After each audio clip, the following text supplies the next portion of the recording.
তেলের জন্য রীতিমতো হাহাকার শুরু হয়ে গেছে এরই মধ্যেই। তেলের জন্য গাড়ি মোটরসাইকেলের লাইন কিলোমিটার ছাড়াচ্ছে কোথাও কোথাও। রিপোর্ট বলছে কাতার ইরানের গ্যাস ক্ষেত্রে হামলার কারণে এলএনজি সংকটে বড় ঝুঁকিতে বাংলাদেশ। এদিকে হরমুজ প্রণালী প্রায় বন্ধ থাকায় তেলের সরবরাহ নিয়েও নানান শঙ্কা।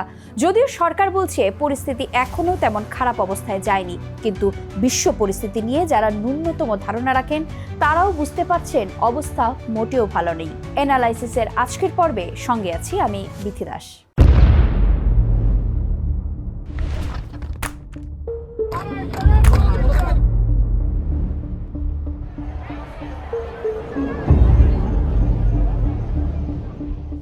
মধ্যপ্রাচ্যে যা শুরু হয়েছে তাতে রীতিমতো সর্বনাশের দ্বার প্রান্তে গোটা বিশ্ব। যে দেশগুলোর উপর সবচেয়ে বেশি বুলডোজার চলবে, বাংলাদেশ সে তালিকায় শীর্ষে, বলছে যুক্তরাজ্য ভিত্তিক সংবাদ মাধ্যম দ্য ইন্ডিপেন্ডেন্ট। মধ্যপ্রাচ্যের সংকট শুরুর আগেই খাদ্য মুদ্রাস্ফীতিতে লাল ক্যাটাগরিতে আছে বাংলাদেশ। এবার সে সংকট আরও চরম আকার ধারণ করতে যাচ্ছে বলেই মত বিশ্লেষকদের। মাসখানেক আগের মধ্যপ্রাচ্যের সাথে বর্তমান মধ্যপ্রাচ্যকে মেলাতে পারছে না অনেকেই। 3 সপ্তাহের ব্যবধানে পৃথিবীর সবচেয়ে বর্ধনশীল অর্থনৈতিক অঞ্চলগুলোর যেন রীতিমতো সর্বনাশ হয়ে গেছে। তেল গ্যাস ক্ষেত্রগুলোতে আগুন জ্বলছে, উৎপাদন বন্ধ, বিনিয়োগকারীরা পালাচ্ছে, পর্যটন শিল্প হাওয়া হয়ে গেছে, বুর্জ খলিফার আকাশে ঘোরাফেরা করছে ভয়ঙ্কর সব মিসাইল। গোটা অঞ্চলের অর্থনৈতিক চাকা বন্ধ হয়ে গেছে। এর ফলে প্রায় কোটি খানিক বাংলাদেশি পড়েছেন চরম বিপদে। মাথার উপর বোমার আতঙ্ক, বেতন বন্ধ। প্রবাসী বাংলাদেশি এখন কি করবেন? জীবন বাঁচিয়ে দেশে ফিরবেন, নাকি পেটের দায়ে দাগ কামড়ে বোমার নিচেই পড়ে থাকবেন? সবাই যদি একসাথে দেশে ফেরে তাহলে রোহিঙ্গা সংকটের চেয়েও বড় সংকটে পড়তে যাচ্ছে বাংলাদেশ, এমনটাই মত বিশ্লেষকদের।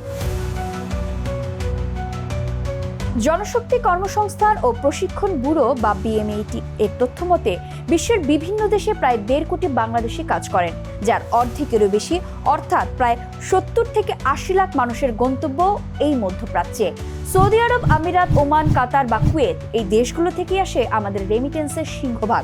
কিন্তু ইরান ইসরায়েল সংখ্যা যদি পুরো অঞ্চলে ছড়িয়ে পড়ে, তবে এই মানুষগুলোর নিরাপত্তা 100-এর উপর ঝুলবে।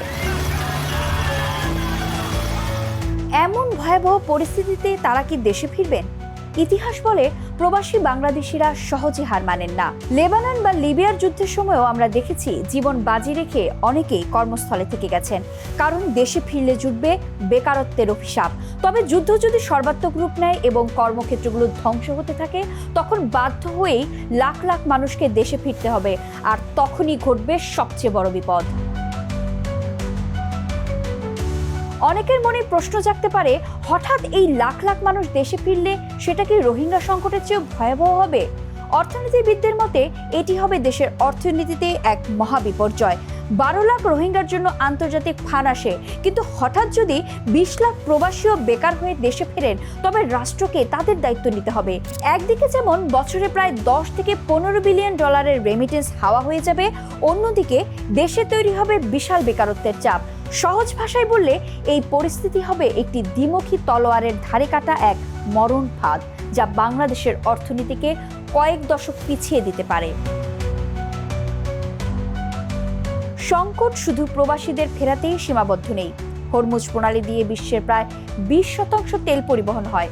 ইরান ইসরায়েল সংঘাত মানেই বিশ্ববাজারে ব্রেন্ট ক্রুড অয়েলের দাম ব্যারেল প্রতি $100 ছাড়িয়ে যাওয়ার শঙ্কা, বলছে রয়টার্স ও ব্লুমবার্গের অ্যানালাইসিস।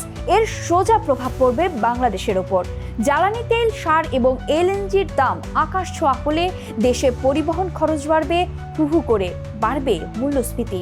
অর্থাৎ আপনি দেশে বসে থাকলেও মধ্যপ্রাচ্যের যুদ্ধের সরাসরি মাসুল গুনতে হবে আপনার পকেট থেকে।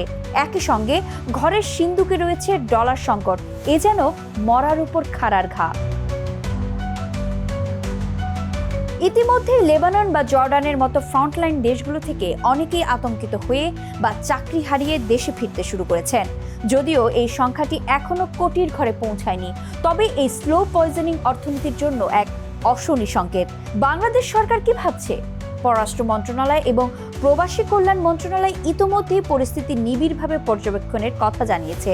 মধ্যপ্রাচ্যের মিশনগুলোকে সর্বোচ্চ সতর্কতায় রাখা হয়েছে এবং সংঘাতপূর্ণ এলাকায় থাকা বাংলাদেশিদের নিরাপদ আশ্রয়ে থাকার নির্দেশনা দেওয়া হয়েছে। সরকার চাইছে যে কোনো মূল্যে কূটনৈতিক ভারসাম্য বজায় রাখতে। মধ্যপ্রাচ্যের বালুকণায় যে আগুন জ্বলছে তার উত্তাপ বাংলাদেশের অর্থনীতি কতটা সইতে পারবে, সেটাই এখন সবচেয়ে বড় প্রশ্ন। এ বিষয়ে আপনার কি মতামত জানান ভিডিওর কমেন্ট বক্সে।